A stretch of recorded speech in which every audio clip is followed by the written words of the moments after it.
Hello everyone and welcome back to the Sandbox, your one-stop shop for gaming news, reviews, interviews and all that other great stuff. This week I am happy to be joined by the wonderful KanePlaysGames on the podcast. We'll be talking over some of the news stories from this week, including Horizon Forbidden West's delay due to them wanting to avoid crunch, says the game director. Sean Murray says No Man's Sky isn't finished by a long shot. EA admits Battlefield 2042 failed to meet player expectations, and then the possibilities around it being blamed on Halo Infinite and COVID, and then the subsequent statement they made after that. And then finally we'll be rounding out the news with the 1,000 digital-only titles estimated to disappear when Nintendo closes the 3DS and Wii U eShops. We talk about the greater narrative of how that could affect further consoles in the future. Followed by that then we have a spotlight piece on the Uncharted game series, and of course the new Uncharted movie, which just came out in US theatres on the 18th of February and in the UK on the 11th of February. And then we'll round out the show and have a quick talk about what's happening next week. So let's get into it.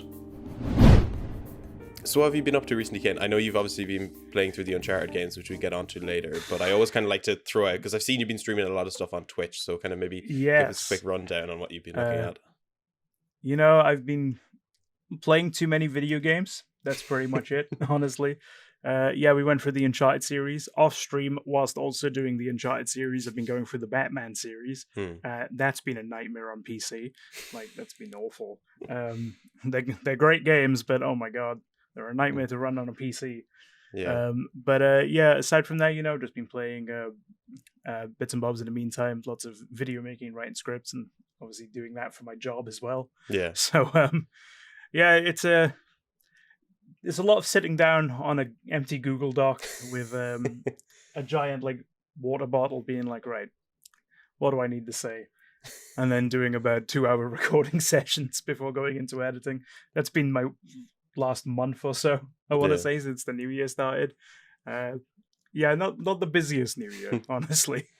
Well, I mean, the quality's been showing off because your recent videos have been phenomenal. I've been looking forward Thank you so much for every time for one of the Uncharted ones to come out. Despite, and this is going to sound really funny because I invited you on to talk about Uncharted. I have not finished an Uncharted game at all. Really? I started the first one a while back because it was free on PS Plus, and then Thieves End came free on PS Plus just after that. And I played a bit of the first one, and I think whatever happened with my PlayStation 4, I had to reset my entire save, so everything had to get wiped. Yeah. And Uncharted 1 is one of those games. We just had to do that recently. Yeah, Uncharted Drake's Fortune is one of those games where it's like, you know, it's fine to go through the first time, but it's not a game I'd revisit. And especially, I think that's where I'm sat on it. Honestly, I really like the story of it, but it's a series where I've played through them. And I feel like out of the 5 that I played, maybe 2 of them I'd go back to, maybe 3 at a push. I mean, but saying that, I have been going through A Thief's End at the moment because I was going to go and see the movie, and I know a lot of it is pretty much based off the iconography of the 4th game. So I was like, I'll give that a look, and I'm really enjoying that at the moment. Oh my god, it's such a step up from the first game. It's unreal. Because obviously the way I do this, because I'm masochistic to an extent. I play these games back to back, so I'll beat one and then the next day I'll start the other one, and then I'll do that on stream because I like torturing myself apparently. And just playing those back to back and then going from 3 to 4 was unreal. I was like, it's like, this is so much better. Why? This is not even close. I was like, oh my god. But probably worth mentioning, obviously, the movie's out, the Uncharted movie. It's been out a week here in the UK. It's out yesterday as of recording for the US. But neither of us have gotten to go see it because both of our households are wrecked with COVID. There's another surprise. I actually went to see it yesterday because I got out of my isolation. Oh, and it was the first thing I booked to go amazing. See. So we can have a short discussion. I've not been able to leave. I'm still trapped inside. I can't really. I've been like, should I just take a test and risk it? I'm like, no, that's really selfish. I can't do that. But yeah. We'll get on to all that's the good. At least one of us did. Yeah, for sure. We'll get on to a bit of more discussion around a loose spoiler-free discussion later on, and then a bit more in the games. But I have to ask, because the last time we were talking, and I know I've been waiting for this for a while. Obviously, Horizon Forbidden West has come out. Has the Super Duper Deluxe Edition arrived yet, Kane? It has. So I made a I made a TikTok of this unboxing the thing because it arrived at my door, and I didn't even know it had arrived. The poor driver from the UK game retailer called Game, because we're creative like that. Yeah, the poor driver had to go through Storm Eunice and deliver this giant box to my door. I come down the stairs like an hour or so later, and I'm like, oh my god, this is a lot bigger than it's arrived. It's a lot bigger than I anticipated it being. I might send you an image so I don't have to drag a camera across my room. Yeah. I'll send you an image of the size of the elephant statue compared to everything else, because it was a lot larger than I anticipated it being. I'm very lucky I'm able to fit it anywhere, honestly. But it's really cool. I played the game last night on stream for a few hours. It is probably one of the best looking games I've ever seen. I don't know how they've done it. If the only game it compares to in my mind in terms of how good it looks is Red Dead Redemption 2. It's incredible what they've managed to do with that game. Well, that's high praise as well for a game like that, because Red Dead is kind of almost held up as the pinnacle of top quality, immersive style content. It's like it's unreal. I like going through it, and every 5 minutes I'm like, this is crazy that games can do this. And what's even crazier is, obviously, I'm playing on the PS5 version. I think you might be able to see my PS5 like over there slightly in frame. But like the PS4 version of the game also looks great. And it's like, I don't know how they've done it. Yeah. People with PS4s, I honestly think they're going to go into full meltdown, honestly. I don't know how they're going to handle that game, but there we are.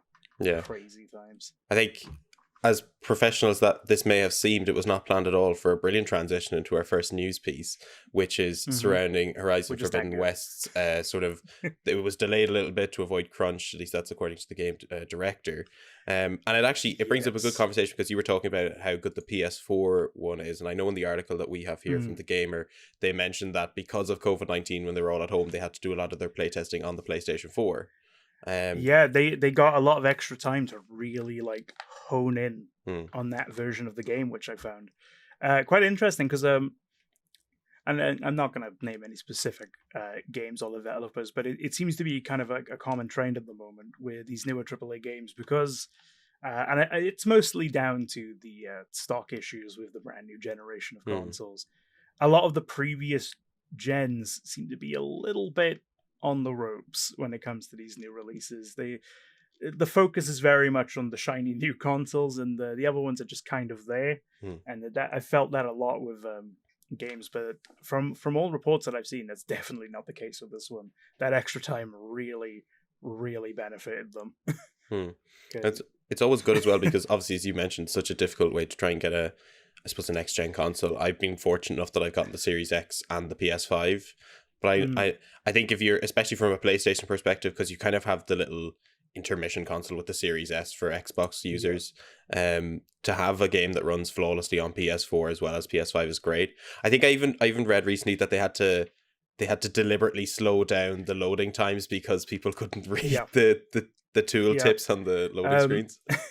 I remember seeing that as I think it was the Spider-Man remaster when the PS5 first came out. There's like a toggle option that you can toggle on and off, and one of them lets you have the loading screens and like the fast travel animations, because the console's so fast it just skips them.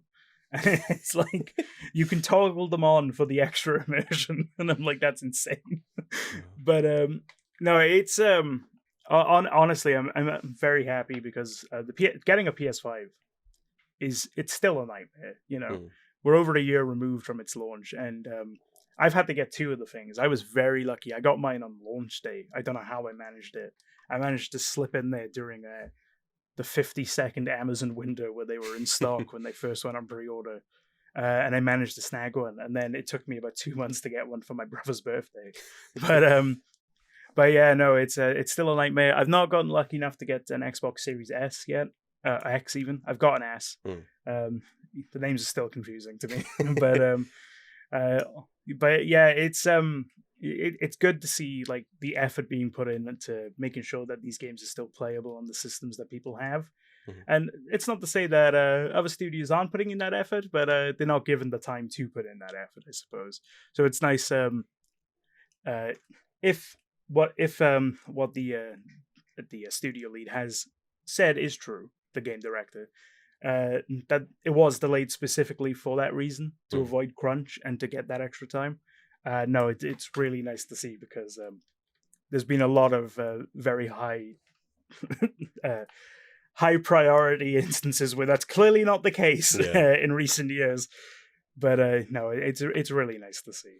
I think this is the second example we've seen of a first party PlayStation studio having benefited very much directly from not enforcing crunch. I know Insomniac, when it came to Ratchet and Clank, had a big sort of ordeal put out about how they hadn't made their team crunch either, and obviously that game went down amazingly and it was nominated for Game of the Year awards left, right, and center.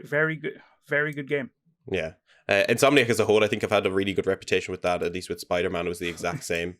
Insomniac, for me at least, as I am going through and catching up on all the titles that I've missed, I think they're the pinnacle of PlayStation right now, honestly. The way they carry it. And Guerrilla, if Guerrilla managed to keep going the way that they have been going, because the two Horizon games are fantastic, I think they're going to be right up there quite easily. Depends on how the rest of this game goes, because I'm only 5 hours in. I think in general though, I don't know if it's me though, maybe coming from this perspective, because obviously I'm a PlayStation player second. I always played Xbox, and I've always that's been the go-to console, and that's not to say that I have a preference over one or the other, but maybe it's just the way I've experienced games has been mainly through Xbox, that when I look at Sony now, I think of you're getting a seal of quality and approval with first-party titles that maybe you wouldn't expect with Xbox. Maybe less so now, but at least more so before. That's kind of like the that's kind of the way I viewed it, honestly. Probably worth mentioning, obviously, because we are discussing a PlayStation studio there. We did both write for an Xbox website for a little while. We were both on the editorial team for an Xbox centric website, but neither of us really have a preference in that matter. We just love video games. But obviously, my console of choice for the longest time was Xbox. I was mainly the 360, and then I switched to PC, and now I've kind of gone back. But yeah, no, though the way I look at the industry, currently at least, is if you want the guaranteed seal of quality on first party games, it's pretty much PlayStation. Yeah. That's because Xbox haven't had the time to really get to that level yet, they're still quite in the process of building up their first party studios. So I'm curious to see how that goes. I feel like Starfield's probably going to be one of the first big indicators of how that goes. But it's I definitely there's a level of quality that PlayStation brings to the table, and Horizon 2 is definitely the latest in that, for sure. Yeah, because I thought at least come around November, December time last year that maybe Xbox was going to try and put out some titles that kind of push that mark. And obviously games like Forza Horizon 5 are a brilliant example of what that hardware is capable of. But I mean, Forza's an excellent title. Yeah, but in terms of sort of the big titles that everyone talks about, I mean, Forza is a big series, but I don't think it's on anyone's particular mind when it comes to huge first-party titles. It's certainly not on the same level of, say, Horizon, God of War, The Last of Us. And I do think that's the at least currently. When you look at the big franchises, it's pretty much for Xbox. It's pretty much just Halo on that level. Yeah. Like, even something like a Gears of War, which is a big Xbox IP, I'd say it's like a rung or two below that level, for me at least. And, the Gears games are great. I've played most of them. I've enjoyed every one that I've played. But, I think they, as we continue, we're going to see more IPs of that level be brought into the fray. And I think that'll maybe give us a clearer idea of what kind of level we're expecting from Xbox, because whilst the games we've been getting this generation are great, I don't think they're necessarily almost like medium defining, which is the way I describe PlayStation's first party IPs. They go above and beyond sort of like defining the console.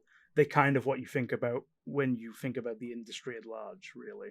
Yeah, I think specifically as well, I think there's always I think back to the really the quote from like, was it from Steve Jobs, or is it from someone at least relevant to that, who's like, you know, a Windows PC is for work, Mac is for play. And I kind of think of that in a similar way to Xbox and PlayStation, where it's like Xbox is more for sort of like games, like sort of the traditional style of game that you'd imagine sitting down with your family with. And then, well, obviously Nintendo would occupy that role, but if we're talking about those two, Xbox would occupy that more sort of, here's a game sort of thing. And then Sony's approach is always like, here's a very cinematic experience that just happens to be a game as well. Yeah. And Yeah.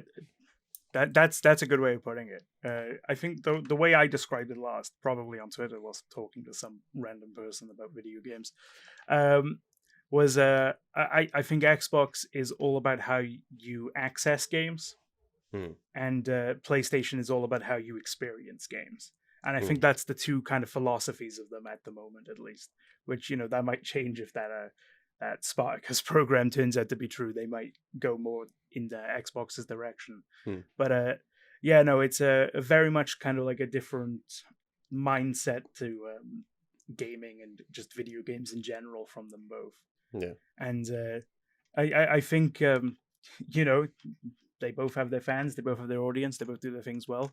But it's nice to see, at least, especially just from the PlayStation side at the moment, because we don't have many reports from the other Nintendo and Xbox, is that we're kind of seeing these studios take things like crunch a bit more seriously, when a few years ago that definitely wasn't the case. There was loads of reports about Naughty Dog crunching employees, not related to either of them. Rockstar were apparently quite bad for it, you know. And we've seen it time and time again, but it's nice kind of seeing the shift where they're like, okay, no, we need to really change the bill here. And hopefully it leads to more games like Horizon, where it's just like quality across the board and genuinely delivering upon what they're promising. Yeah. Well, I mean, anyone who had February marked down as their gaming month of the year, I mean, has probably got too much going. We have Sifu, we have Horizon, and now Elden Ring is coming out soon. So, I mean, God help whoever bought both of the deluxe editions for them, because the statues for them would probably take up a fair amount of space. I'm not even a Souls man, and I was tempted to buy the Elden Ring one because that statue is gorgeous.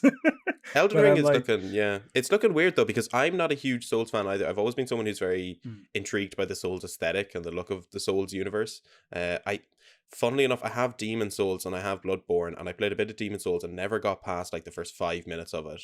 I mean, in game wise, I played about 2 hours of it, and then Bloodborne I never booted up, and I know a load of people love that game. And I've always just been like, yeah, Elden Ring kind of looks like it'll be, I know, at least from my perspective, Elden Ring looks like it might be a bit easier than the previous Souls entries. I've seen reports on that, because like it's apparently a little bit easier to get into, at least. And I think it's because it's targeting a much wider audience, because they have like George R.R. Martin on it. So they're really like wanting as many people to get into the game as possible. So I feel like this one's maybe... I've had a discussion with a friend of mine, Owen, who was he was invited to like the test weekend. It was I can't remember what they called it, if it was a beta or whatever. There's so many different names for public beta these days. But he was invited to that, and he is a massive Souls fan. He's beaten them all apart from Bloodborne, I think, because he doesn't have a PlayStation, or didn't have a PlayStation. And yeah, no, he was like, it's kind of like the introductory game at the moment to get you into the genre, and then you can explore the rest of them. And I'll probably end up picking it up because I'm interested. You know, I own the rest of the Souls games, despite not being a massive fan of them. But yeah, you know, it's I'm curious to see mostly the vision of that game, because I think George R.R. Martin has, like, I mean, if Game of Thrones is anything to go by, he's has insane creative vision, and so does From Software. So the idea of them two working together, I honestly dread to think what we're going to be witnessing. So it's exciting. Honestly, it's exciting to see. Yeah, it's definitely one of those games, I think, at least from my perspective, because I'm not a huge FromSoft player that I'll keep an eye on, see how people enjoy it, and then maybe pick it up on sale at some point in the future. I say I'm not a big FromSoft fan. The real reason is because I have such a huge backlog of stuff I have to get through anyways, that buying a new game at 60 quid, I know I won't play it until like November. So no point in That's wasting the excuse the money. I tell myself, because I do have a giant backlog of just plowing through games. But it's really just because I'm not good at them. That's probably the reason I've never really invested the time. I'm really bad at them. Yeah. Let's move on to the next bit anyways. We're talking about big backlogs. Here's a game that's been out for a long time. No Man's Sky obviously released a new update recently, but the big news around it is that it's still not nowhere near finished according to Sean Murray. He says by a long shot there's still a lot of stuff to do. No Man's Sky, firstly, have you played No Man's Sky, or have you played it in depthly, I suppose? I've played a lot of No Man's Sky. Well, I say a lot for me, which is the current hour count on Steam, because I brought it up because I knew we were discussing No Man's Sky. Is around 64 hours I've spent in game on that, on PC at least. I've played a little bit on PlayStation as well. I love the game. I played it after the almost his redemption arc began, because that's what No Man's Sky is. It's a giant redemption arc of a video game. I think it's fantastic, and I'm glad to see they're continuing to support this game. And I think it says a lot about Hello Games' kind of like character as a studio, where they're determined to really make this the game that they hyped it up to be all those years ago, and it didn't happen at its launch, of course. But no, I love that they're continuing to do this. It's fantastic to see. Yeah, I think obviously you mentioned earlier that some studios really bought into crunch a while back, and that's starting to change a little bit. I think these sort of games, I'm thinking No Man's Sky, Sea of Thieves, and like Destiny 2 are kind of byproducts of that time, because now all these games are getting the real, like, I suppose, sort of TLC that they deserved for a long time, and they're probably starting to get into the realm where almost coming up to where they had been promised for. Obviously, you mentioned with No Man's Sky when they were initially meant to launch, but they're getting there now, and I think it's always really nice. It's nice to check in on those games and see how they're doing. Yeah, and especially to see the studio is learning a lot from their mistakes, which is mentioned in the article here as well that we have. Yeah, I believe that is a direct quote from Murray. Yeah, he says we learned a lot from our mistakes, and it's nice to see kind of like that humble attitude towards it, honestly, because it's benefited them a lot. The amount of support that No Man's Sky has, it's won like awards for the support that it's continued to get, and it's honestly it's incredible to see. And there's so many games like the one of the other major examples, though I think No Man's Sky might be the bigger example now, is the recovery that Rainbow Six Siege did, where that game was pretty much dead in the water, and they just revived it, and it became one of the biggest shooters on the planet. It was incredible how they managed to do that. But obviously, a more recent example of a game that's trying to do this is Cyberpunk with its 1.5 update, which I've played a little bit of. That's not too bad. Definitely a lot of improvements to that game. So hopefully that trend keeps going as well, because, it's nice to see the devs get the respect they almost deserve for actually putting in the time. It's because a lot of people are quick to blame devs for stuff like the products that come out of crunch. But it's never really on the devs. They're trying their best with the time that they have, and it's just never enough time. And it's nice to see games like No Man's Sky, where it has this extended period, and they get to really put their heart and soul and make the product that they've always wanted to make. And it's being rewarded because of that. It even has a VR mode now, which I really want to try, because that game's so colorful and beautiful to look at. I think it also would be amazing in VR. Yeah, I think all these stories as well also, I suppose, heighten my appreciation for games that do come out finished, like Horizon. And specifically, I think more so the one that I had the biggest experience with was when Doom Eternal came out. Because I remember that was a game that by no means is it a groundbreaking title in terms of its visuals or whatnot. It's a very fun arcade shooter, and I think it probably pioneers the FPS genre in its own right. But when it came out, I was kind of like, there's got to be something wrong with this. There's no way, especially a game from Bethesda Studios comes out. It came out in that era, Yeah, like it came out in that era, and it was like, obviously, it'd have a bit of a better reputation than Bethesda Game Studios.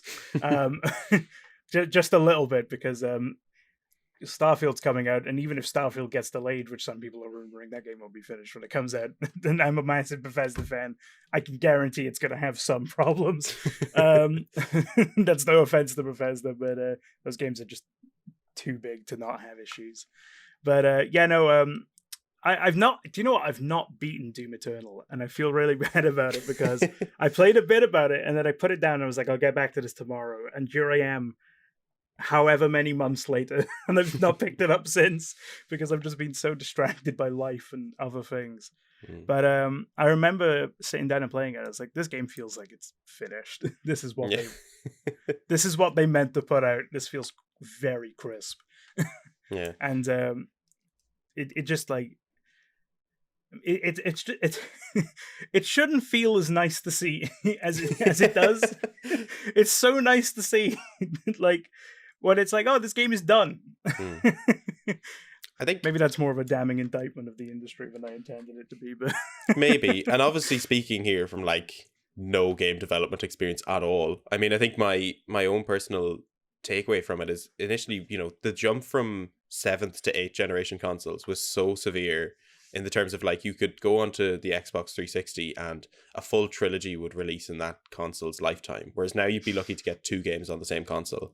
Like I think back to like Dead Space series, Mass Effect, all that sort of stuff. Even Halo had a number of titles. I think 4 titles actually came out for the Halo series on the Xbox 360. You had Reach, 3, something like that, ODST, and then 4, and it's just look at that 3, ODST, 4, and that's not including side games as well. Of course, yeah.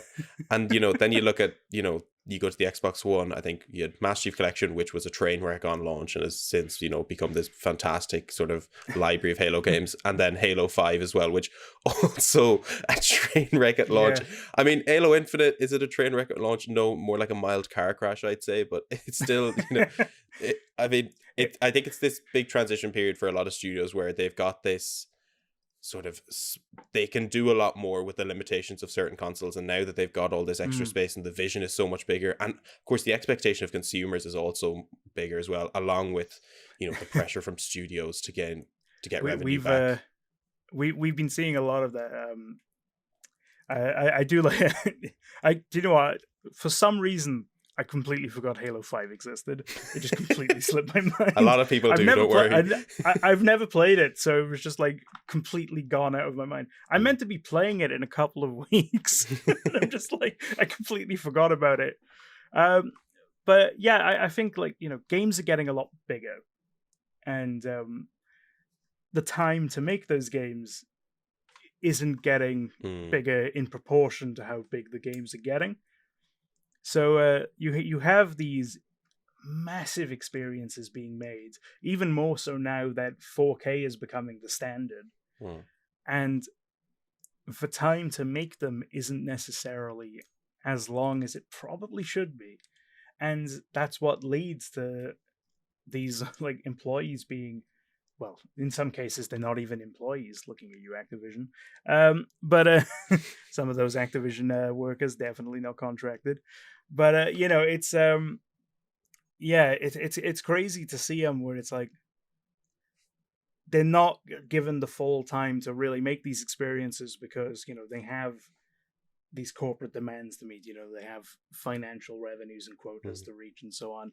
And I'm hoping we've seen a turning point. I'm hoping that Cyberpunk has gotten us to learn a lesson a little bit as an industry, just a little bit, because of just how that blew up in everyone's faces. So hopefully things like Horizon mark a nice little turn, and it's nice to see games that were kind of caught up in that era, like No Man's Sky, really make the most of this extra time to just create experiences that have become beloved. They've completely changed their reputation, not only as a game, but as a studio. It's incredible.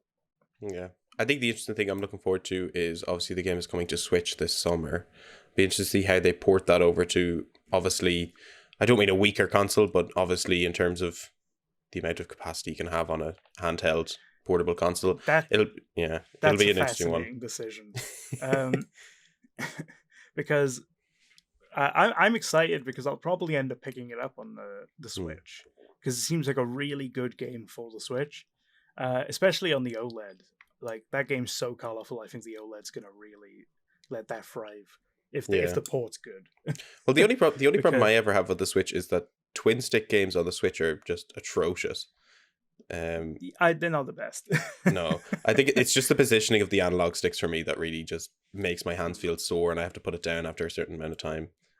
When it's in its dock and I have the Switch Pro controller, perfectly fine. But just on the go, which is what I'd use it for normally, nah. This Pro controller is a lifesaver. It was before my Switch even arrived. I bought that because I'm like, I'm not using Joy-Cons. I refuse to use Joy-Cons.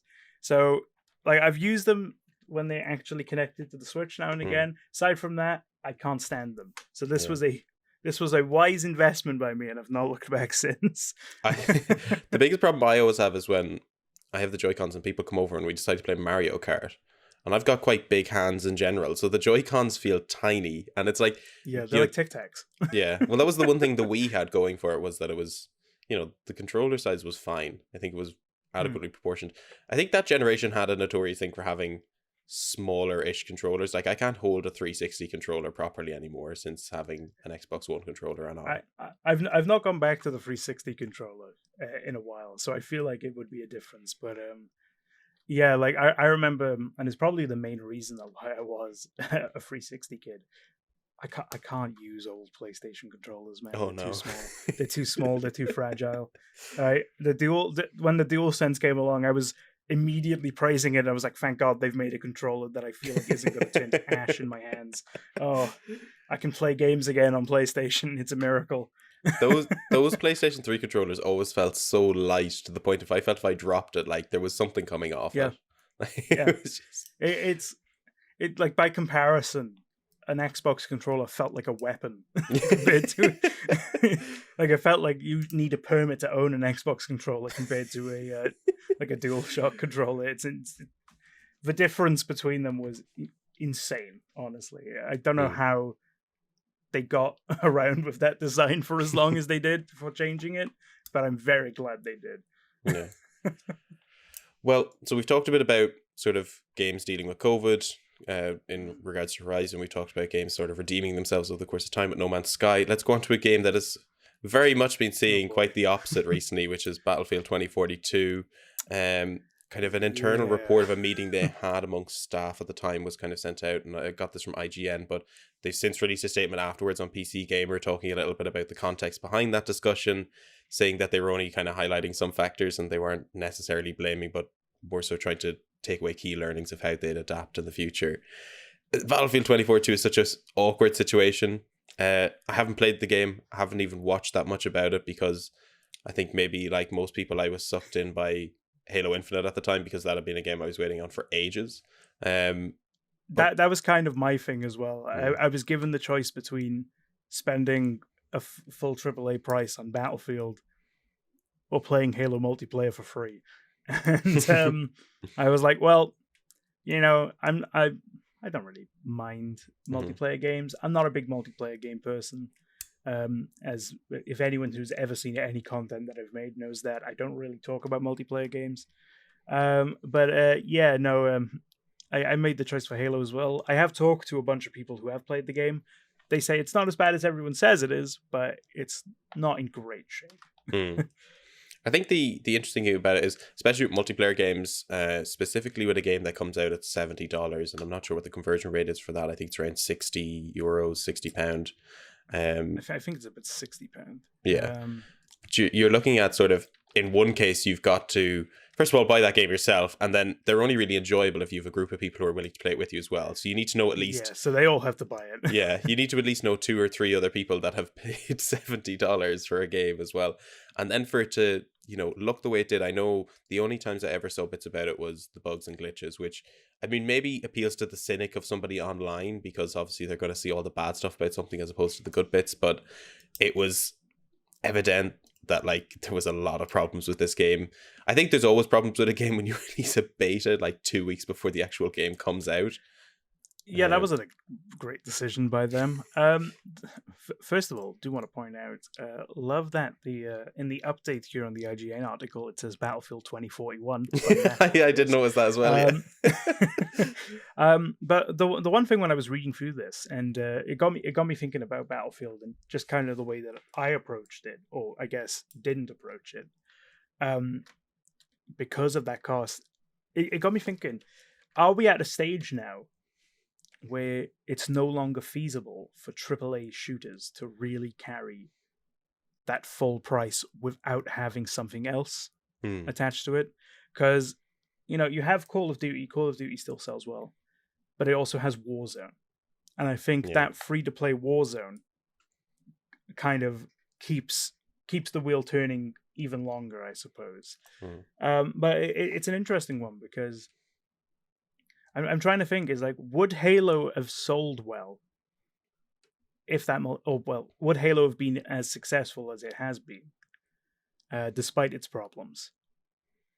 If it had come out as the full like premium release and wasn't free to play, and I don't know if it would have been. Honestly, I think it would have, because it's had a fair drop off just because of the problems. Yeah, but I'm curious to know about how that would affect the things. Obviously, Game Pass as well as a factor in this, but I want to see what like the next kind of like shooter from EA does and how they've kind of adapt from this. Well, the interesting thing is recently, if we talk about Halo, you're taking a gamble with spending £60 on that game because realistically, all you're buying is the campaign because there's nothing else at the moment bar. Because the multiplayer and I believe custom games are already free to play, so you've got this element of, okay, well, I'm paying for the investment in this title, and then you're thinking at that stage, well, is it worth buying the campaign now? Unless you're really wanting to play the campaign, there's no point in buying it. Another good example, obviously, if we talk about the AAA genre, sort of, the games generally only ever come to the question of, especially in the shooter genre, are they worth buying if they don't have a campaign, which is odd because so few people percentage-wise actually finish those campaigns. That's the weird thing. It's like a Schrodinger's cat situation, honestly. It's like, well, does it? You don't know whether or not it's worth the money with or without a campaign, because it could have a campaign and you just won't play it, like most people. I think Call of Duty was able to kind of get away with it for a little bit because I remember Black Ops 4 didn't have a mainline campaign, but what they had at the time was multiplayer. They then had Blackout, which was the predecessor to Warzone, and then they had Zombies as well, which was a main staple sort of feature in Call of Duty up until then. And hot take, Blackout was better than Warzone.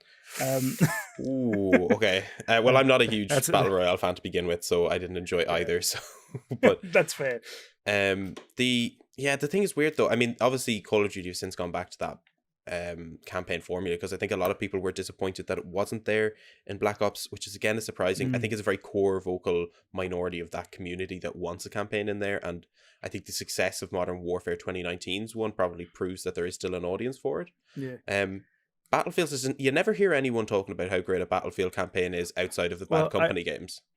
Ironically, Battlefield was the opposite because the big controversy around Battlefield 5 was its campaign, where they like had like the stories that they were doing, They're like little segment parts, weren't they? Yeah, and it was like that was like the big controversial part about it. So they were like, okay, let's not do that again. And this one's multiplayer only, and they still can't really catch a break. Battlefield, honestly. No, Battlefield 5 had an unfortunate launch because obviously, I think there was the whole weird controversy surrounding people. Well, first of all, I don't think they knew what game they wanted to be. They were like, let's be this authentic game. And then they had this like weird concoction of characters that looked more out of like an Overwatch style arena shooter than they did out of World War II. But then you had the weird controversy of people taking it completely the wrong way online as well and being just generally scummy people. Being Twitter. Yeah. But then you had also the whole thing of the controversy surrounding the fact that they were having their own Battle Royale mode. People at the time, I think, especially Battlefield gamers, didn't really want that. And then it's weird, man.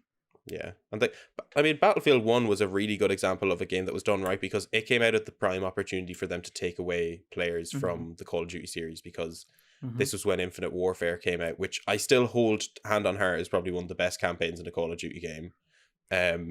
But at the time people were fed up with the futuristic style approach, and you can't get less futuristic than going to World War One, really, can you? Besides going to play Chivalry. It was like the peak of like the we want boots on ground Call of Duty movement, wasn't it? And then that came out, and Battlefield 1's still a great game. It's really good. I think it had brief problems with hackers, but what shooter doesn't? I think they've not really had a win since then, honestly. No, and I mean, I do feel kind of bad because Battlefield games have always visually looked amazing. They've always looked better than a Call of Duty game. Especially the more recent ones, bar Modern Warfare, all the Call of Duty games have looked like cookie cutter, change assets and same sort of formula, which is disappointing. And especially Warzone embodies that the most because all those weapons are in one big concoction of a sandbox, and it doesn't fit well at all anymore. But with Battlefield 2042, I think obviously pricing is a difficult conversation to have because you've got different regions and different amounts of money and everything, and so I can't really be like, oh, I wish it was cheaper. But if we take it at face value, I think the game should be at least 40% cheaper with the content it currently has, because it's only got a multiplayer, it's got its Battlefield portal, and it's got a few extra bits on top of that, but it hasn't got enough to match that $70 price tag, I don't think. And I am very curious because obviously I think once it goes onto EA Play fully, because it has the 10-hour demo, which I tried to download, but EA Play on PC is not good, so it didn't let me download it. So once it goes on there full time, I think it might have a bit of a resurgence, especially from the Game Pass kind of like subscribers. But yeah, I really want to see what they decide to do come their next big FPS, and whether or not they'll go down that price cut route, whether or not they will make it more of the free to play model that's very popular right now, because it's hard for a game like Battlefield to compete when you have like the battle royale genre dominated by two free to play games played by millions of people, and then Halo comes in at the same time. Like, wasn't it within a week or something? 4 days before it came out. Yeah, it just shadow dropped, and everyone was like, "Well, Battlefield are done." That was the general consensus. It was like, "Good luck with that." I think that's kind of the final blow, honestly. Yeah. And whilst obviously this article was, the addendum to this article was then backtrack and being like, "We're not blaming Halo, but it definitely was a factor." I think, yeah. I think the main takeaway from this is, if they're going to talk about, Halo being a main core factor, and of course COVID as well, and they couldn't foresee all the things they have to do, is like delay it, I think is the main thing. Which of course is very easy for me to say, and EA is obviously a very stock driven company, so they're going to need to make those, I think dividends always come by before the end of the year, so they've got to make some boost in gains. That's a very tricky situation for any sort of company in that standing, but I mean, in a perfect world, it would be delayed, and you'd have a better game because of it. Well, yeah, that's kind of the big takeaway from this, because a lot of people were being like, "This game needs a few more months in the oven," and that was like the general consensus during the beta. Like right before its launch, it was like, "This game should be a lot more ready than it is." Yeah, but and unfortunately. And unfortunately, that's just how it's been for Battlefield lately. And I hope it can recover, because I do love the Battlefield games. I think they're fun, but it's just had a rough go at it. It's in I like to call it the BioWare slump, where you have like these series of great games from them, and then it hits like that Mass Effect 3, and then stumbles into Andromeda and Anthem, and now they're trying to recover again. But hopefully they can get back on the ground running with the next one, at least. Yeah, if not a couple of months down the line with this one. Yeah, well, only time will tell, anyways, and hopefully we come back to it and it'll be in a better state then, and maybe possibly I will give it a go at that stage. I can tell you what platform it won't be on, though. Moving on to final story of the week. The 1,000 digital-only titles estimating to disappear when Nintendo closes 3DS and Wii U eShop. This is an interesting story because it's very reminiscent of the whole "we're closing down the PlayStation 3 and Vita stores, get your stuff quickly," and then that was obviously backtracked because of all the backlash surrounding it. Whereas PlayStation at the time very much said, "Oh, we're so happy we can keep this going." Like bullshit. Like get out of here. Right. Nintendo seemed like the company that will not back down, and will more so if you try and pirate the game afterwards when you can't get it legally in any other way, they will absolutely send you a cease and desist. But Nintendo might be the smartest company to be filled with idiots that I've ever seen. Honestly, they make just, the worst decisions. But the problem, But- I think, the problem is, at least when it comes to, I think, again, this is all perspective and all just what I think at the moment. But when it comes to say PlayStation and Xbox, those two companies are so compared to each other that there's almost this incentive to try and win over the consumer. Whereas when it comes to Nintendo, nobody, like, Nintendo doesn't care what's going on. Nintendo does its own thing. Like, of course, they can have the console generation of the Wii U and still survive and create all these like intellectual properties that for some reason blow up.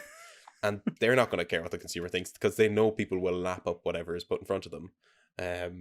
Not saying that, players shouldn't, buy the stuff that they enjoy, but it's like at one point, it's like there is no repercussion, I believe, for Nintendo in whatever decision they truly make, honestly. Nintendo, it's almost like the right hand doesn't understand what the left hand's doing with them. Because it's like you have the Nintendo legal team, which is basically a private militia at this point, tracking down anyone that's having fun, like orbiting around their IPs. Even to the point where someone made a fan game, not even selling it, just made it for themselves in a video series, and Nintendo took it down because that's how they operate. And then they're like, you can't pirate our games. We will take you to court. You will pay us a lot of money, but also you can't buy our games past a certain age. Yeah. And it's just, I don't know. I don't understand the logic behind this. I don't know if it's a legal thing out there because I don't know if you saw that recent controversy on YouTube with this guy who does like review of all the Dragon Ball stuff. And are you the big anime review channel? Yeah. See, I don't watch it generally myself, so I heard about it through different sources or whatever. And there was the whole conundrum where this company who owned Dragon Ball and all this had taken down over like 1,000 videos that were I believe it was Toei. I think Toei, it was Toei Animation. Toei Animation, yeah. I'm not an anime guy, so I'm apologize if I'm butchering pronunciations. It must be some way in which they handle legal proceedings out there that it must be the norm, and it's just not translated well over to Western culture in that sense. Yeah, so I did like a write-up about this at some point. It was a long time ago though. Like Japanese copyright laws are very much like a lot more strict than Western copyright laws. There's not a lot of room. There's not a lot of gray area, essentially. So like in the case of that Toei situation, it's buried under my tweet, so I can't really go into it on from the actual research that I did at the time. But the situation there was like, in terms of Western culture and YouTube, he was in the right. His videos, like, I can't say that every single video was in the right, but based on what he does, he is looking at them through a critical and analytical lens, and that is covered by things like fair dealing and fair use. In Japan, that doesn't really exist. Like, if the rights holder doesn't like something or doesn't want you to do something, they can just take it down. And obviously Nintendo, being a Japanese company, they kind of take that approach. And they received a lot of backlash for it. But it's a crazy one, because like, if they had announced we're bringing the Wii U to the Switch, we're porting over games to the Switch, we're going to be doing it over time, and it's going to be a slower process, but they are coming, and we just want to put this console to rest, move forward. Yeah, that would be one thing. Nintendo didn't do that. The report that they said, and they have since taken it down, it was on their FAQ, they pretty much confirmed that they had no plans to bring the 3DS and Wii U things, or like re-release them elsewhere. They had no plans for that. They just went, we're shutting this down, like they did with the Wii. And part of me hopes that people get to play these games on the Switch, and part of me also kind of doubts it. So I don't know. It's it's a baffling decision though, and like the headline here is 1,000 digital only titles, because obviously a lot of the games that most people are going to care about, those are the ones you can also buy physical versions of. Yeah. So that's not as big of a deal, though the prices of those physical versions will skyrocket, because that's just how physical games work now, unfortunately. Yeah. They go way up in price. But these digital only ones, unless they're released on other platforms, they're gone forever. Mm-hmm. And apart from the devs who own them, they're just gone. And, Yeah. yeah. I think, yeah, It just to kind of put it sucks. into perspective, the estimated numbers from VGC are around 450 digital-only Wii U games, 600 digital 3DS games, 100 Wii U games that are also available physically, 300 3DS games that are also available physically, and then nearly 530 virtual console games, around 350 of which are not currently available on Nintendo Switch Online. Yeah. I think the biggest issue I have with this sort of practice, specifically outside of initially the realm of just, video game preservation, because, I believe it was mentioned that Nintendo doesn't even allow public libraries to rent out games to people, which seems so ridiculously stupid, because it's like, if you're going to take away something from Nintendo someone, don't like stuff like that. yeah, but it's like, if you're going to take away the only source and where you can get it from, and then not offer any alternatives, I mean, obviously you can't promote emulation, but at the same time, it's like, where else are people going to go? There is no other option for it. And that's why I'm saying the right hand doesn't understand the left. It's like, oh yeah, we're getting rid of these. I'm like, okay, put them on the Switch then. Like, find a way to sell them. People still clearly want these games. Mm-hmm. And people are pirating them, because that's a big problem for you, and it's one that you constantly take people to court over. Why aren't you seeing that and going, if only there's something we could do with this platform that makes us money? Like, I don't understand how they haven't made the connection yet that maybe we should invest in this to stop people stealing from us. Yeah. The other problem I have as well is that if this sort of practice is more commonplace, specifically among Xbox and PlayStation consoles as well, as an indie game publication, indie games predominantly market their entire self on being digital, because most of the time you can't afford to get a publisher that will make you a physical copy. And in some rare cases, there's obviously different websites that do limited run games for that sort of stuff. Yeah, but that's when it comes to this, yeah, and when you think about it now, and even still, if you were to get those, they're in such a limited quantity that, again, as you mentioned, the price of those games, if anyone really wanted them, would be astronomical if they were taken off digitally. Like that's what worries me a lot about, the hyper focus on Steam for PC gaming, is that, one day Steam is not going to exist. Where do all those games then go? So, like, I mean, obviously you've got things like GOG, itch.io, all that sort of stuff. Itch is a fantastic platform, by the way, which I think, if you're looking for indie games, more people should support itch. 100%.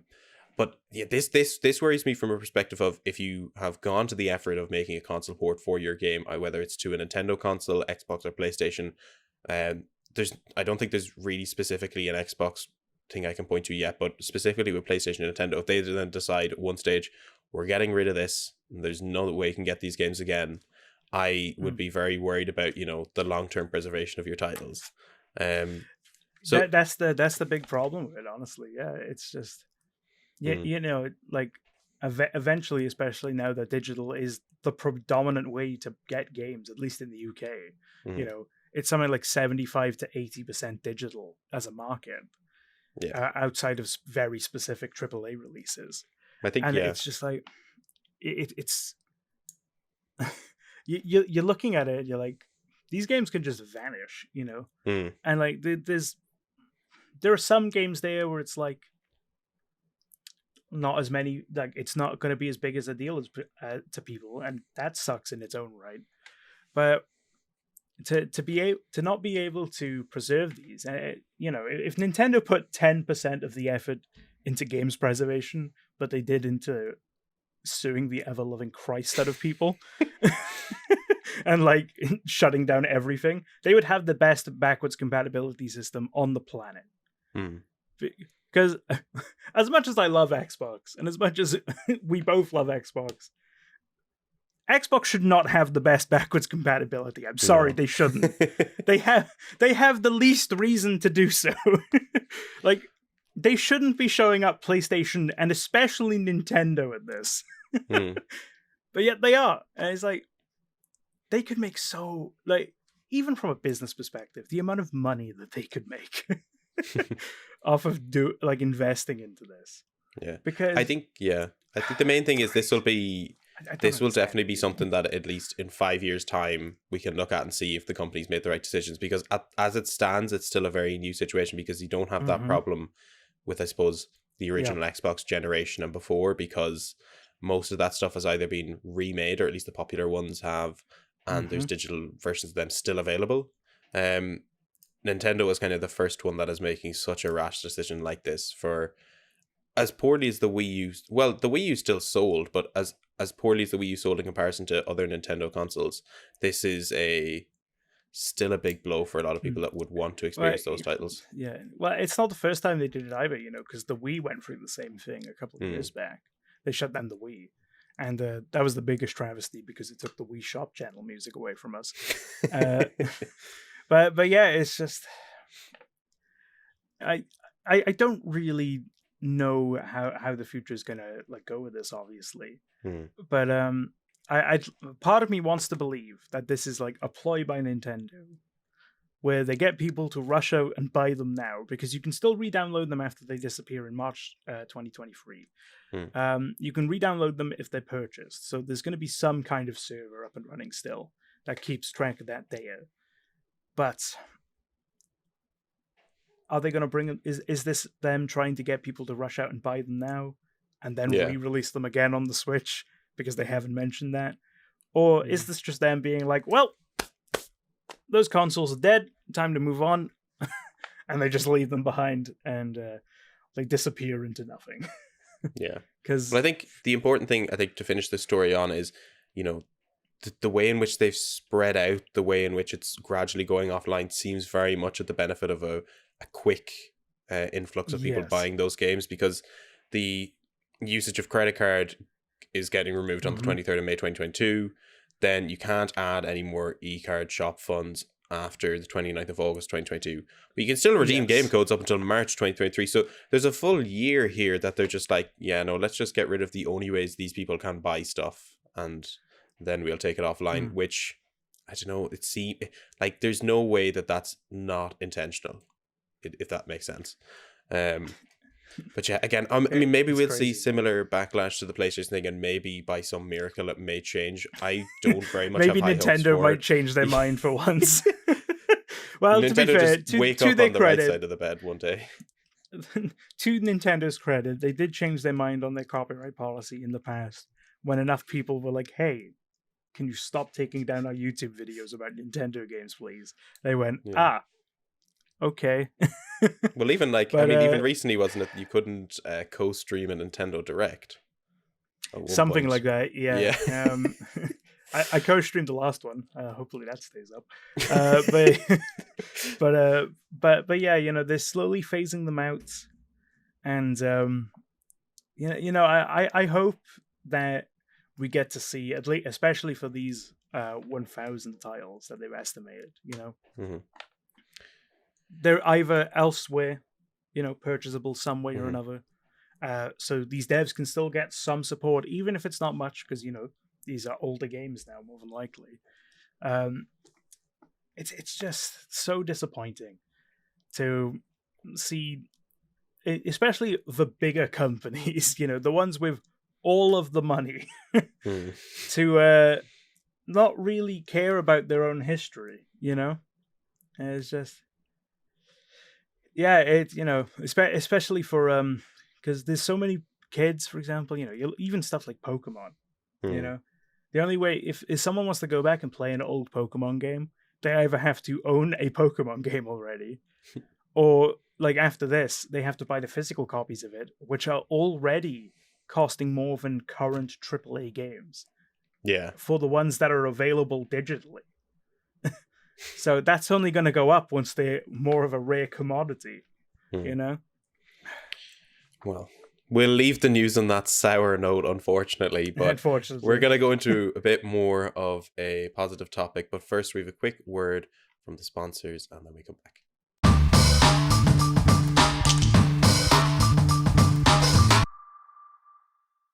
Enjoying the show so far? Why not support this podcast and all the amazing work we do over on Gaming Sandbox by donating to our Patreon? Your support ensures that we can keep bringing you the latest news, reviews, and interviews in an easy to understand and fun way. Check out the top link in the description or visit www.patreon.com/Gaming Sandbox.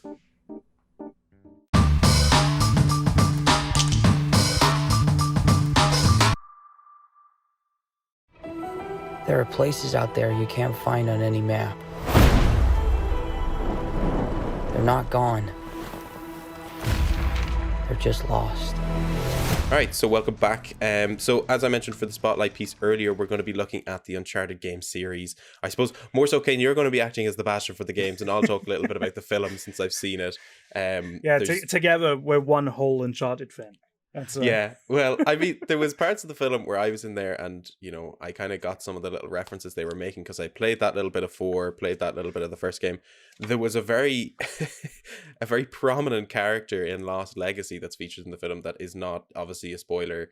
Chloe Fraser is in this Uncharted film, who I had no idea existed in the Uncharted universe. I was just like, I came out of that film being like, is this their take on Elena, or like what's going on here? And then I watched your review when I came back. It's like, oh wait, no, this is a pretty like substantial character in this series. Well, I don't know if I'd go that far. If you've played The Lost Legacy, it's a pretty substantial charector. Any game. Yeah, well, I suppose more so than you'd expect, really. Yeah, they're a character. The interesting. I want to touch on the movie very quickly first because there's a lot of talk about like, this is obviously their own universe, which I think, first of all, I want to point out that there's a lot of, I suppose, gaming adaptations that are taking this approach now. Obviously, we have Uncharted, The Witcher did that. Arcane is also doing that, I believe. And then obviously this new Halo TV show that's coming in March is going to be doing the same thing as well. Well, I will say with The Witcher, at least, because The Witcher is based on the books. The books, yeah. So that obviously makes a lot more sense. It's not like it's tied in the same way to the games that the books are, where it's like, not really. But with this one, there's still a lot of people kind of estimating, because obviously the young age of Tom Holland and Mark Wahlberg in comparison to the actual in-game characters of Victor Sullivan and Nathan Drake is hugely different. There's a lot of people estimating that, is this a prequel to the games? Is this some sort of a prequel to the game? And there is, I mean, some elements of nods to it, because I know obviously we're introduced to Chloe in I've done my research after watching the film. As obviously we're introduced to Chloe in the second game, and there's this sort of allusion to a past she's had with Nathan Drake, and people are kind of saying, well, is this film the past? Because they only first meet in this film, so that could be a neat way of doing it as well. And obviously, no spoiler, you see it in the trailer, but obviously Mark gets his Victor Sullivan stash near the end of the film, so there's obviously a bit of a, I suppose, a leaning into that older version of Nathan Drake and Victor Sullivan. My favorite thing about that movie, because it's been in development hell for so long, is that Mark Wahlberg was originally meant to play Nathan Drake from reports, and the film was in development hell for so long he aged out of the role and had to play Sullivan instead. Well, there was the whole thing. It was like, This film was in development hell for so long that there was a fan film with Nathan Fillion that came out beforehand, which is really funny. And in some ways, it's probably a more faithful adaptation of what we would expect from something like that. I mean, the Uncharted film by no means is a bad movie.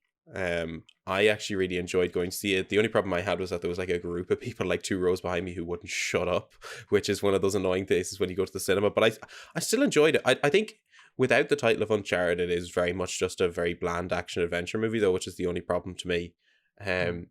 I mean, it's cool going into the cinema and seeing, like, the Sony PlayStation thing come up as, like, part of the credits. Being, I was like, oh, this is cool. Like, this feels like the next step for film adaptations of games.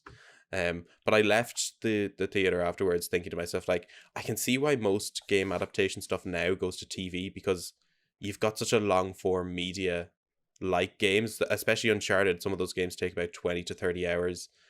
I believe, is it around that time period? Yeah. 20 to 30 hours. On average, I think the longest one I played was maybe 16 hours, I want to say. I think it was Okay. Uncharted 3. Maybe I am. Yeah, I'm definitely overconflating in some areas of this, but you look at that sort of scale of it. If even one of the games, and then you look at a movie that kind of has to try and reinvent and reincorporate a lot of that stuff. You think, do you want 9 hours of TV or do you want 2 hours of film?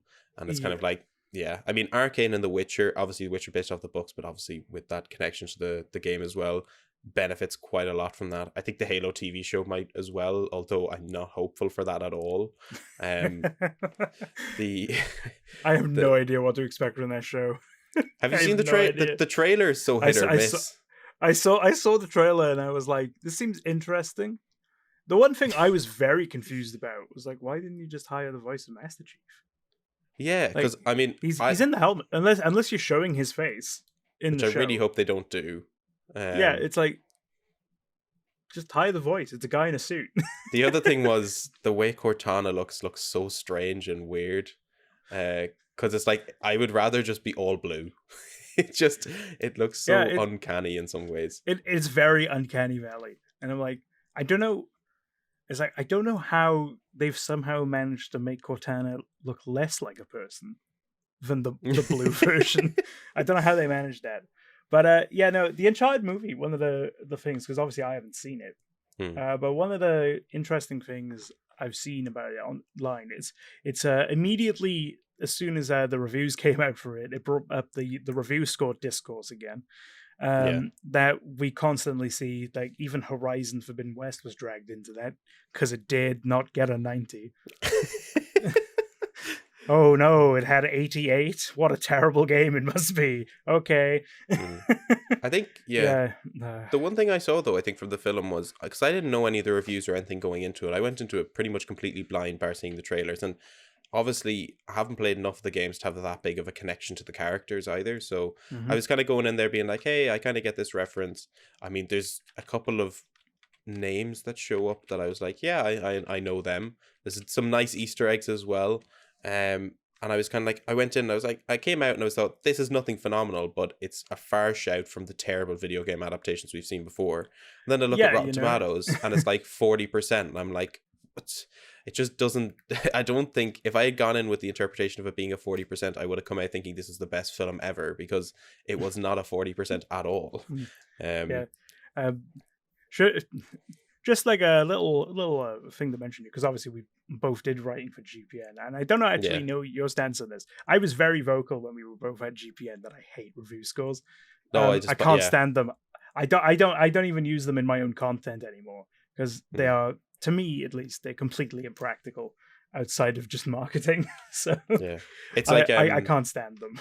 Yeah, no, we make a very big point of not having review scores on our stuff on the website, which is always funny because I remember watching a no-clip documentary on the creation of Hades, and then obviously that game comes out, and I can't remember, it was Eurogamer they were looking at, who don't do review scores either, and they were just like, does Eurogame not have a review score? Oh no. And then they left the article and they're like, where's the review scores? It's just like, why do the developers want these numbers? I've gone to the benefit of putting all these words in, but I mean, I think they're really arbitrary for a lot of stuff, and I think it takes away from the actual, what's the word, nuance of an actual title or a game. Yeah, it's like, unless you're like looking for a general consensus to then read more about it, don't look at review scores.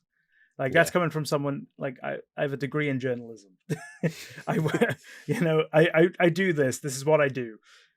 Don't look at them. If you're interested in something and you aren't fully sure on whether or not you want to see it or not, read like 1 or 2 reviews, and like actually read them, because the scores they do it, they're terrible. They try to make an objective thing out of a subjective piece. Sorry, go on. Oh no, when you were saying that, I was remembering that there was a talk on in Belfast. Ali Plum, he does all the Radio 1 interview stuff for BBC, and he was like talking about how like he had done a review for like Dune and then for Shang-Chi, and he'd given both of them 4 stars. And obviously, to anyone who'd be like, if you were to be like, well, that doesn't make sense, Shang-Chi isn't as good as Dune, and it's just like the 4-star rating is like so subjective for the actual content. Like Shang-Chi is probably a 4-star Marvel movie and a 4-star action movie, whereas Dune is a 4-star sci-fi masterpiece. So it's like, it's this completely different realm. So trying to equate any of these review scores, which I always see at the time with the comments of these IGN things being like, a 9, this game got a 10. And it's like, well, they're two completely different games. Like, it's just, I mean. So I specifically remember the day that I stopped using them. I remember it. Like I woke up. It was 2018 December, right? This is how much I remember about this. I woke up and I just released some of my Fallout reviews because I did a Fallout series review, like I did for the Uncharted games, and I actually used review scores in those because I was experimenting with it at the time. And I remember I gave Fallout New Vegas, and now I've since removed that video, simply because I didn't like what I said in there. I don't think it was very reflective of my actual opinions on the game. But I gave that a 7 out of 10. Rough time for you, my friend, with Fallout Vegas fans. Yeah. Now, Fallout New Vegas is a fantastic game. Right? It's genuinely, it's brilliant. But it runs like crap. It's a very poorly made game because they had 18 months to make it. Right? So I'm like, this is what they're trying to do. It does this really well, but this part is really bad. So I rounded it out to a 7. Then I gave a separate Fallout game, and it was either 4 or 76. Now, 76 was a very interesting one because I gave them around like a 7 or an 8 each as well. And I got a comment on them being like, you said this about this game and this about this game. And I'm like, yeah, because this isn't like an overall scale, this isn't like a leaderboard table where it's like, here you go, there's one, there's another. No, I'm looking at each game and then like out of 10, here's what it's trying to do. How well does it achieve that? They're not meant to be compared, but everyone does. I think generally in a perfect world, I think review scores would be so unnecessary because they actually don't do anything. Like, a review score can only harm a game because people who are looking forward to a game coming out and they see a good review score, they're going to be like, okay, cool. No, I don't know if there's anyone that's ever won over by a 90 or whatever. I think they just see that and they're like, oh yeah, cool. And then they'll buy the game anyways because they're mildly intrigued. But if you're going to buy that game and you see it get a 60 or something, which, first of all, that's an above average score. It means it's a decent game. Check it out. Yeah. But there's such a weird concoction with games that if it doesn't get an 85 or above, it's this trash game that's not worth your time. We're so spoiled for choice now with great games. Well, a 70 is considered bad, and I'm like, how? There's 10 numbers. What are you talking about? And even you and I will both know this from getting like early copies of games or whatever. There's a big difference between a review code and then the game on day one. And I think there's a perfect example of this when Arcane Studios released Prey, and there was the whole controversy surrounding this IGN review that had given it a 4 out of 10. And for a while, I think people look back on Prey now as probably the creme de la creme of Arcane Studios, like their best game to date. Moon Crash is really good as well. People should go and play that. And support Arcane Studios. They don't miss. No. And then they had the whole thing with the IGN piece was that the guy who was reviewing it had really been enjoying it up until near the end part, and then the game crashed and he couldn't finish it. So what would have been a fairly respectable score, and which was completely fixed post-launch, got tanked, and people started, I suppose it works both ways. At the time, I assume it was detrimental to some effect to Prey. Arcane have been very unfortunate, bar Deathloop, with actually getting their name out there, and they make phenomenal games. And Deathloop, I would argue, is probably one of their more mediocre titles in comparison to the stuff they've made. From what I've played, I haven't finished the game, but I could agree with that. Prey is fantastic. The Dishonored games are insanely good. And here's me being completely arbitrary and saying it's not worth a 10, but it's just like it really is. It only serves to be a detriment to the actual studio itself. I think they're really useless. I think if you think a game looks interesting and you think that studio has a good track record, I mean, there's going to be a few hit or miss situations. Cyberpunk is one of those, but I think even if you look back on the history of CD Projekt Red, The Witcher 3 came out with some glaring bugs and it was fixed post-launch. You know, Well, you're making here's the thing with Cyberpunk. You know, that game got really good review scores, but it's because they played the PC version.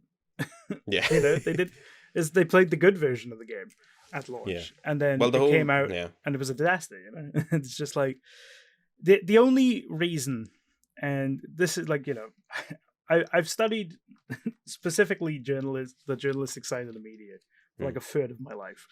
And the one conclusion I've always come back to is that there is no legitimate reason to use a review score outside of getting someone's attention and getting their money. Yeah. It's a clickbait item. Yeah. Like you see the 7, because the statistics are a news value. Hope people are excited to learn about some media theory here.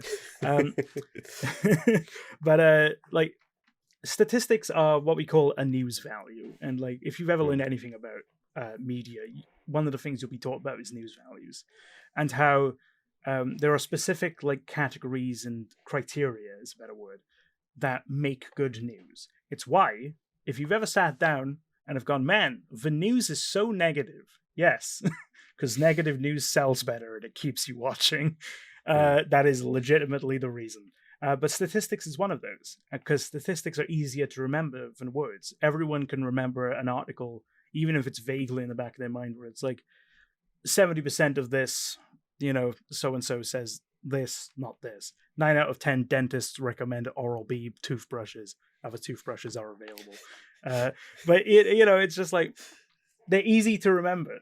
So review scores, that's all they are. It's just slapping that onto the marketing, so you're like, oh, interesting, and then you remember. To put it in very basic terms, the review score is to game reviews what the red circle is to a YouTube thumbnail. It is exactly that. It is. Yeah. It's, if you've ever watched any breakdown channel about any media product ever, where it's like the red circle and then there's like zoomed in, there's like a picture of something that's not even related to the show. There's such an art to those thumbnails. With an arrow pointing towards it. That is what a review score is. It's the giant red circle on your game review. Yeah. And I genuinely don't know any, like, I don't know many reviewers that actually like them. No. Because they're just like, it's just something we have to do, man. I don't know. They're completely arbitrary. They don't mean anything. I think in fairness, I think the problem I always have whenever I'm forced to use a review score, and I say forced very lightly because I haven't had to use one in quite a while, is that I almost feel a lot more pressure when it comes to giving that review score, because if it's just my words and being said, they can be interpreted by the viewer and they can take that how they will, and I can maybe try and provide some clarity. But if it's me going like, this is a 4 out of 5, then I have that in the back of my mind when I do my next review. Yeah. And I'm kind of like, is it the same? And then that'll change. You know, the problem is that, you know, the sliding factor of your own personal taste will influence you at the time. So, you know, at one day, if I'm having, like, there's a big thing, especially when going to do film reviews, you're always very much, at least advice that I've always gotten, as to go to a film with a full stomach, maybe go with some friends, because that will inform your overall decision of a film. If you go to a film in a bad mood, you will have a bad time. So like, I could go to Uncharted, the film, and like, as I mentioned, those people behind me talking kind of ruined the experience a little bit. I had to like actively force myself to be a little bit more engaged in it and enjoy it. But I arguably think that if I went back and saw it another day and there wasn't that noise, I probably would have come out thinking, this is really good. I really enjoyed this. So the review score thing only, I suppose, anchors you down to one position and doesn't allow you to move from that position, which is really difficult, especially when your views are ever evolving. Like, even when I did review scores for GPN, which used an out of 100 system, which is even more pressure inducing, honestly, because that's more numbers to deal with. You know, it's like, I do review of a game and I'd be like, you know, I really recommend you play this game. And then I'm like, well, what number do I give this?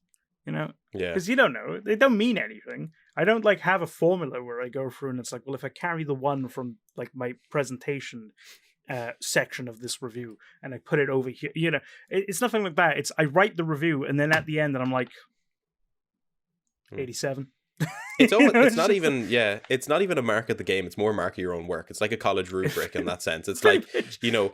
does it have a good plot structure? Is it like, it gets so much to the point of essay analysis where reviewing a game becomes really dull and boring, where you're Yep. just like, I just want to play this game and I want to say I enjoyed it. Why do I need to be like, oh yeah, well, I don't know, Sam Drake fell off a roof here and his animation didn't play. So, I mean, that loses a point. And it's just like, nobody cares. Nobody's going to run into that. It's such a personalized Yeah, experience. it's worth mentioning if that's a genuine like issue with the Yeah. game. But it's like, no one walks into a film and be like, yes, the framing was slightly too far left on this shot. That removes like half a star. Is no one cares. Yeah. Ugh. Let's bring it back to the spotlight section on Uncharted, though, Yes. shall we? I want to throw That it up was to my you because, small media theory. yeah, obviously I've seen the movie and I've played a little bit of the fourth game recently. I've been really enjoying it and I'm looking forward. Obviously, I know how it ends because I've watched your review on it. And I've no problem with knowing how it ends because I think a good story can always entice a good time, even if you know the ending. Is there anything particular, at least you not having seen the film, that you're looking for when you go to see Uncharted? That's an interesting question.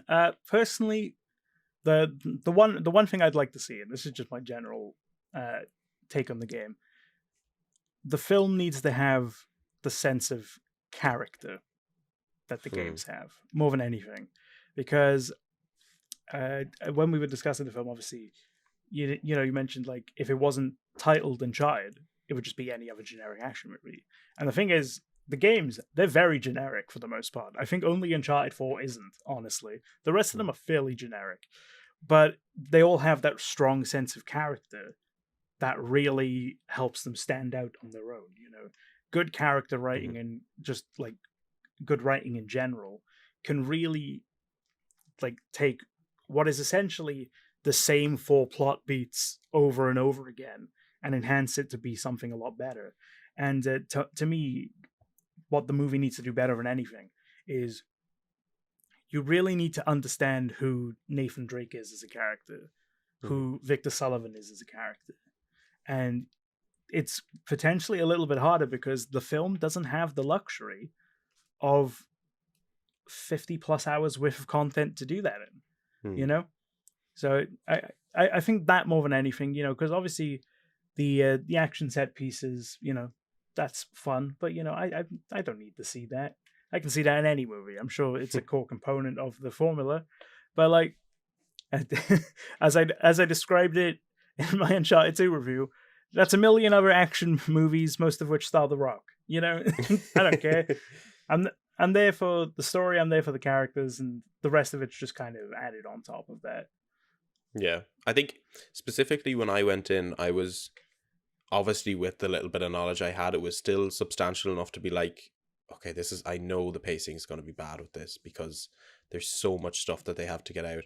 And honestly, it is like that for quite a substantial part of the movie because they've got to get through this whole process of, okay, Sully meets Nathan. Nathan goes on this adventure. You meet all these other characters. The one thing about the Uncharted games that I've noticed very much is that because they have that longer runtime, there is a lot more presence of moving from location to location. 4 does this a lot. Like you're going from one island to one area to one place. And the movie attempts to do that in some facets, but it's not as prevalent as it would be in the games. And that makes a lot of sense because of the runtime. I think the actors do a really good job, but again, the runtime really lets them down when it comes to characterization. They only, like, I think Tom Holland and Mark Wahlberg only ever really feel like the characters they're playing near the end of the film. And that could be just a complete byproduct of the fact that they're doing this establishment origin film. And so obviously they would be a little bit different. Like Tom Holland's version of Nathan Drake is a lot more childish than, say, the actual game adaptation. Not to say that Nathan Drake isn't this super serious character, but he's more of like the charming rogue as opposed, like more so like a Harrison Ford as opposed to a Spider-Man, if that makes sense. Yeah, that's definitely because I mean the Uncharted films, they're a modern Indiana Jones story. That is what they are, And like you mentioned, kind of like the moving back and forth, because that is a big component of the Indiana Jones, where it's like this world-spanning adventure, and like the actual moving from location to location is a big element of that. Mhm. And yeah, no, and like my honestly, my big concern is like that they're not really going to have the time to really become the character almost. And that's probably nothing against like Tom Holland or Mark Wahlberg. It's just that's just how the movie runtime does things. You have to keep going because you need as much in there as possible to sell tickets. Mhm. But yeah, no, I'm excited to see what it does bring, though. Yeah. Just as Well, someone, because it's fresh in my mind. Well, two things I came out really impressed by was, first of all, the choreography and the actual fight sequences, which was very important considering it was an Uncharted film. The only thing I noticed is, and this isn't really a spoiler of sorts, nobody really gets shot with a gun in this film, bar like one or two scenarios. It's obviously, with it being That's a 12 rated film, I believe that's the point. Because I went into the movie with my approach of like, the unfortunate problem I had with the first game was that the formula was so much like, run into this section, here's a gallery of people to shoot, and then you move on to the next section. Whereas this film takes the approach of like, this film takes the approach of very much like, there's a lot of hand combat and a lot of parkour and movement, which I think is great. I really love that sort of style of stuff. And then on the odd few occasions where there is a gunfight, the rating really shows it shows its colors, because there's no real particular killing of someone with a gun on screen, at least to my memory. Which is it's not necessary, but it just seems like a really weird thing for a film that is so based around this gunplay combat that Uncharted has. Yeah, I mean, if the film wanted to be really accurate to the combat, it would never end, because it lasts forever in the games. But yeah, no, that is interesting, because as the games went on, melee combat became a bit more of a thing. And like they embraced more of that like Harrison Ford punch up kind of vibe. But yeah, no, because like if you haven't played the Uncharted games, those listening, a lot of it is shooting people. It's 1/3 great storytelling, 1/3 really good parkour, and 1/3 you're just shooting people. And there's not much else in these games.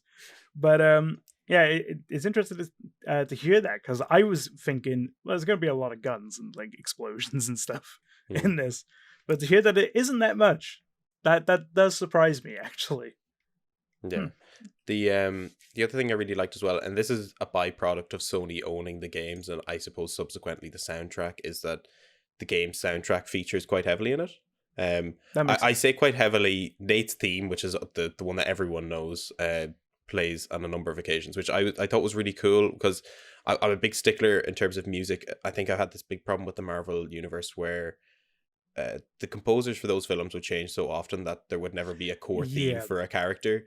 And that's always something I had a problem with going over. Yeah, that's an interesting one, because the MCU, at least, I know they're mostly done by Giacchino now, Michael Giacchino, who's very good. Yeah.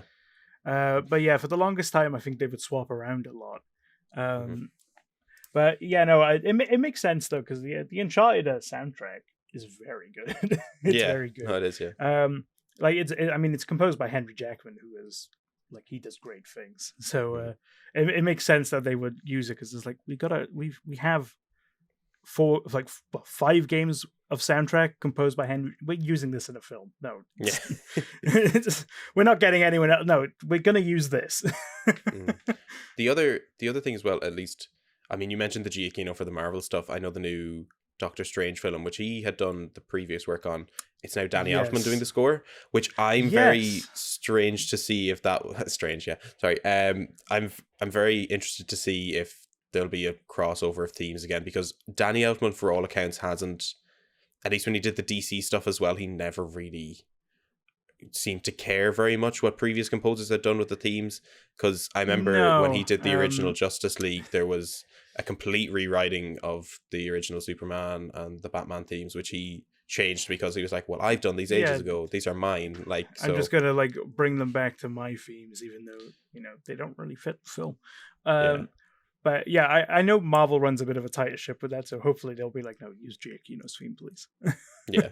I mean, we got to see a lot of that in No Way Home because Giacchino does Mm. both the Spider-Man and the Doctor Strange film, so there was obviously some Yeah. good continuity there. But I thought it was really cool to see this in the Uncharted film. I think a lot more video game adaptation stuff could benefit from this. Like, we talk about the Halo show that's coming out. I mean, I was thinking, like, what the hell is this? Like, this is a thing that the Witcher trailer did as well, where they had Monsters from Kanye West or whatever it was as the trailer song. And then it's like, especially because we've seen the first season, we know the show has some really good music. And then this Halo one comes up, and I can't even remember. Well, the Nirvana one for Batman, I actually quite like. So I like it, but I'm like, okay, listen, you've done 4 trailers. Mix it up a little, please. Did you? I think there was the article. I can't remember where I read. It was like the director of the Batman says he was really inspired by Nirvana, and I was like, no shit, obviously. Like, it's just I literally quote retweeted it down. I was like, really, what gave that away?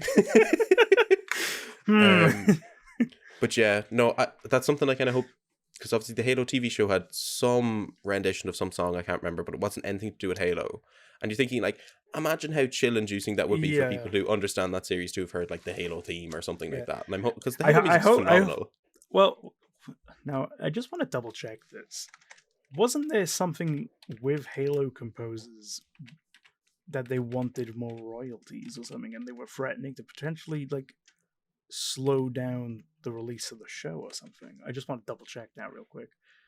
I don't remember that specifically. I remember original Halo composers sue Microsoft over unpaid royalties dating back 20 years and instruct lawyers to explore Halo TV show injunction. Yeah, is so this there was the whole Marty O'Donnell situation, isn't it? I believe this might be this is still the Marty O'Donnell situation. But yeah, no, like it's especially weird with video games where like every character has a song that's associated with them. You know, it especially in trailers. I'm like, hey, you know, most people are probably gonna, like, even the casual audience that don't really care about video games, they'll have at least heard about some of these soundtracks before, and even not, a lot of them are good soundtracks. Like, yeah, the Halo soundtrack, that'll get people interested in a show. Yeah. The video game soundtrack thing is always weird because it's either the company holds on to the royalties or the individual holds on to it, and that's always a strange. Obviously, in my mind, I would love if the individual always held on to them because I believe they've put in that most work, and then, you know, they've done all this, and, you know, they should be fairly compensated if that music is used again. I think the most recent thing I had was when Mick Gordon was doing the music for Doom Eternal, and they were trying to rush him, I think, in some cases to get the Eternal soundtrack out, which still isn't out because of the disputes between them, and he obviously didn't do the DLC music. That was Andrew Holsholt and David Levy. So yeah, it's a real mixed bag of stuff, and I don't think with the industry, I think, being so new, I think there's a lot of, I suppose, discussion around that area of royalties in it that needs to be had. And I mean, that's one I reckon that'll probably come to a head in the next few years as we expand, as gaming expands more into like other mediums. You know, I think that's where that kind of stuff will be ironed out. But yeah, no, I mean, it makes total sense that the Uncharted movies were using Henry Jackman's score, because why wouldn't they? Yeah, I think while we're on the topic of music for stuff, I want to briefly say, did you see that supposedly John Williams is coming back to do the Obi-Wan series? Yes, I did see that. I nearly had a heart attack because I woke up and saw John Williams trending on Twitter, and I'm like, oh no.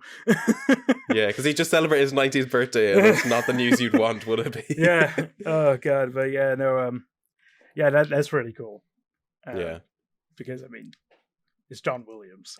I think, yeah, no, just to bring it back to the Uncharted film before we finish this off, I think overall, you know, a fun time. I think people should go and see it if they're interested in the property.